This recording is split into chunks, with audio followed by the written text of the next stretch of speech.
എങ്ങനെയാണ് ഫെസ്റ്റിൽ പുതിയ plan select ചെയ്യാൻ നോക്കുക. നമ്മളിപ്പോൾ ഡിഫോൾട്ടായിട്ട് ട്രയൽ പ്ലാനിലാണ് ഉണ്ടാവുക. ഒരു ഫെസ്റ്റ് ക്രിയേറ്റ് ചെയ്ത് കഴിഞ്ഞാൽ നമുക്ക് എങ്ങനെ പുതിയ പ്ലാൻ സെലക്ട് ചെയ്യാൻ നോക്കാം. താഴെ subscribe now select plan option ഉണ്ട്.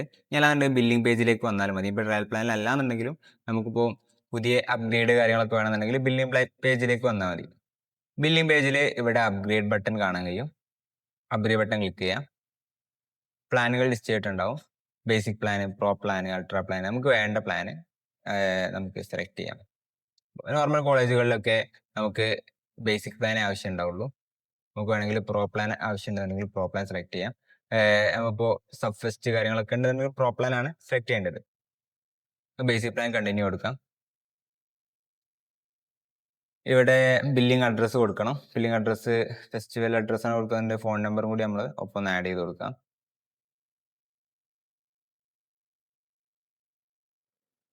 ഇനി അല്ലാന്നുണ്ടെങ്കിൽ നമുക്ക് കസ്റ്റം ബില്ലിംഗ് അഡ്രസ്സ് കൊടുക്കാന്നുണ്ടെങ്കിൽ ഇവിടെ സെലക്ട് ചെയ്ത് കസ്റ്റം അഡ്രസ്സ് കാര്യങ്ങൾ കൊടുക്കാൻ പറ്റും.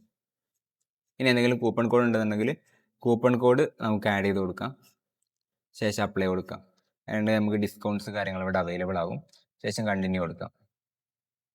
കണ്ടിന്യൂ കൊടുത്തു കഴിഞ്ഞാൽ ഇവിടെ ബില്ലിങ്ങിൻ്റെ പേജിൽ നമുക്ക് കാണാൻ കഴിയും യുവർ സബ്സ്ക്രിപ്ഷൻ ഈസ് പെൻഡിങ്. നമുക്ക് ഈ QR കോഡിലേക്ക് പേയ്മെൻറ്റ് ചെയ്ത ശേഷം നമ്മുടെ ഇവിടെ ഐ ഹാവ് പെയ്ഡ് എന്ന ഈ ഒരു ബട്ടൺ ക്ലിക്ക് ചെയ്ത് കഴിഞ്ഞാൽ വാട്സപ്പിലേക്ക് മെസ്സേജ് പോകുന്നത് കാണാൻ കഴിയും.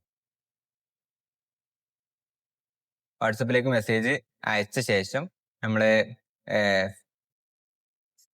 ഫെസ്റ്റ് ടീം നിങ്ങൾ കോൺടാക്ട് ചെയ്ത ശേഷം ഈ ഒരു പെൻഡിങ് സബ്സ്ക്രിപ്ഷൻ അപ്രൂവ് ചെയ്യുന്നതായിരിക്കും. സോ ഇപ്പോൾ ഇവിടെ ബേസിക് പ്ലാൻ നമുക്ക് അവൈലബിൾ ആയത് കാണാൻ കഴിയും. ജസ്റ്റ് റീഫ്രഷ് ചെയ്താൽ മതി.